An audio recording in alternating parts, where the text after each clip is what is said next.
నిన్న గౌరవ ముఖ్యమంత్రి గారు చంద్రబాబు నాయుడు గారు కృష్ణా జిల్లా మచిలీపట్నానికి స్వచ్ఛత హీ సేవ కార్యక్రమాన్ని లాంచ్ చేయడం కోసం మచిలీపట్నానికి రావడం, వచ్చినటువంటి సందర్భంలో ముఖ్యంగా కృష్ణా జిల్లా కానీ అటు నియోజకవర్గానికి సంబంధించినటువంటి అన్ని కార్యక్రమాలను కూడా వారు వివరించడం,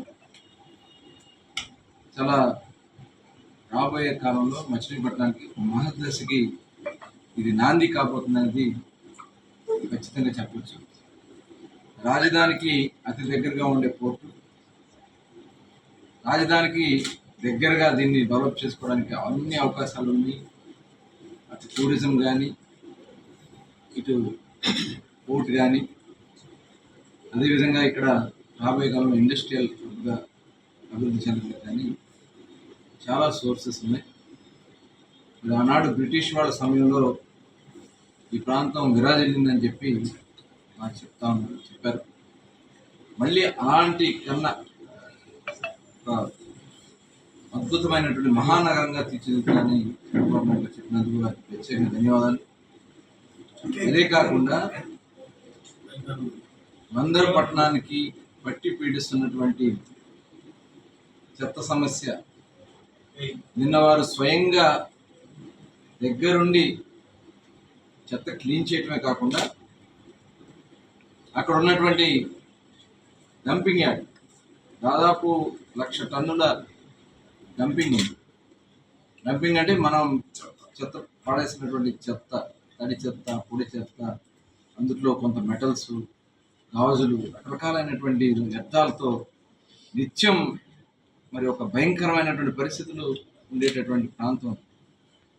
అటు ఎస్ఎన్ వాళ్ళకి టౌన్లో ఇటు వచ్చేటప్పటికి నేషనల్ కాలేజీ చుట్టుపక్కల ఉన్నటువంటి ఇళ్ళకి అటు బైపాస్ రోడ్డు మొత్తం కూడా చాలా దారుణంగా ఉన్నటువంటి సందర్భాన్ని చూసాం.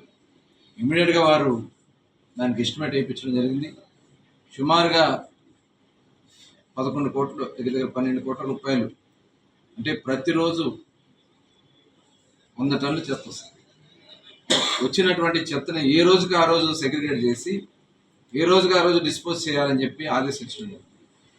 దానికి 13 ఎకరాలు మనకి కోన్ రోడ్లో ఏదైతే కృష్ణా యూనివర్సిటీ దాటిన తర్వాత 13.5 ఎకరాలు ల్యాండ్ని ఐడెంటిఫై చేయడం జరిగింది. దాన్ని డెవలప్ చేసి అక్కడ ప్లాంట్ బిగించే కార్యక్రమం జరిగింది. ఆ ప్లాంట్లో ప్రతిరోజు రాబోయే పెరిగిన జనాభా కూడా మొత్తం కూడా డిస్పోజ్ చేసే విధంగా అక్కడ సుమారుగా 2.5-3 కోట్ల రూపాయలతో మిషనరీ బిగించి ప్రతిరోజు చెత్తని క్లియర్ చేయడం జరుగుతుంది. అట్లాగే ప్రజెంట్ ఉన్నటువంటి చెత్తని దాదాపు 1,00,000 టన్నులు రోజుకి వాళ్ళు 300 నుంచి 400 టన్నులు ప్రతిరోజు మేము డిస్పోజ్ చేస్తామని చెప్పడం జరిగింది.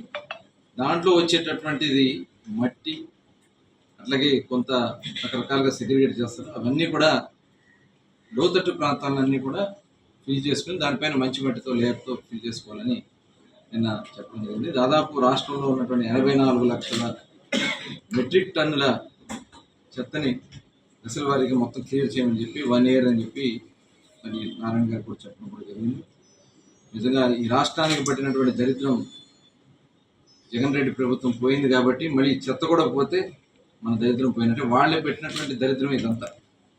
అట్లాగే డ్రైనేజ్ సమస్య ప్రధానంగా మచిలీపట్నానికి తర్వాత ఎన్నో సంవత్సరాలుగా డ్రైనేజ్ సమస్య ఉంది. దాని మీద లాస్ట్ గవర్నమెంట్లో మేము దాదాపు 100 కోట్ల రూపాయలతో డ్రైనేజ్ ఫండ్ స్టార్ట్ చేస్తే అవి నిలుదల చేశారు. మళ్ళీ దాన్ని కంటిన్యూ చేయమని చెప్పి ముఖ్యమంత్రి గారు చెప్పడం జరిగింది.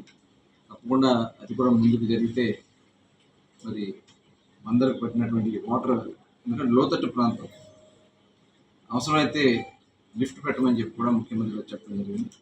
ఎత్తిపోతల పథకం కింద ఈ వాటర్ మొత్తం కూడా స్టోరేజ్ చేయడానికి కావాల్సినటువంటి సదుపాయాలు ఏర్పాటు చేయమని కూడా ముఖ్యమంత్రి గారు చెప్పడం కూడా జరిగింది. అదే కాకుండా మంచినీళ్ళ సమస్య గురించి, ఎందుకంటే గతంలో తెలుగుదేశం గవర్నమెంట్లోనే బందరపట్నంలో నీటి సమస్య మీద దృష్టి పెట్టాం. అమృత్ స్కీమ్లో పెట్టాం, అలాగే జనరల్ ఫండ్స్లో కానీ అన్నీ పెట్టుకుని లాస్ట్ గవర్నమెంట్లో పెద్ద ఎత్తున రిజర్వాయర్లు కానీ, పెద్ద ఎత్తున వాటర్ ట్యాంక్ కానీ, పైప్ కనెక్షన్ అన్నీ ఇచ్చాం. రూరల్స్లో ఉన్నటువంటి ఈ సమస్య కూడా తీరాలంటే మొత్తం ప్రెషర్ అంతా వాళ్ళ తరపున సమ్మర్ స్టోరేజ్ ట్యాంక్ అని పడింది. దాన్ని కొద్దిగా డైవర్ట్ చేస్తే దానికోసం యాదాద్రి దగ్గర ఒక ల్యాండ్ ఐడెంటిఫై చేసాం. దాన్ని ఎక్వైర్ చేయడానికి, అలాగే మనకి మంగళపూడి సైడ్ కూడా ఒక ల్యాండ్ కావాలని అడుగుతుంది. ఈ 2 ల్యాండ్స్ కూడా ఎక్వైర్ చేయడానికి కావాల్సినటువంటి కార్యక్రమం చేయమని చెప్పడం జరిగింది. ఏదైతే మనకి జలజీవన్ మిషన్ కింద 220 కోట్లు, దగ్గర 210 కోట్లు శాంక్షన్ అయ్యి దానికి కావాల్సినటువంటి కార్యక్రమాలన్నీ కూడా ఇమీడియట్గా టెండర్లు చేసి టేకప్ చేసి చేయమని చెప్పడం కూడా జరిగింది. అదే కాకుండా మరి ముఖ్యంగా మనకున్నటువంటి ప్రధానమైనటువంటి వనరులు, ఇక్కడ ఉపాధి కలగడానికి అవకాశం ఉన్నటువంటి మచిలీపట్నం బీచ్ని ఒక సర్క్యూట్ టూరిజం కింద,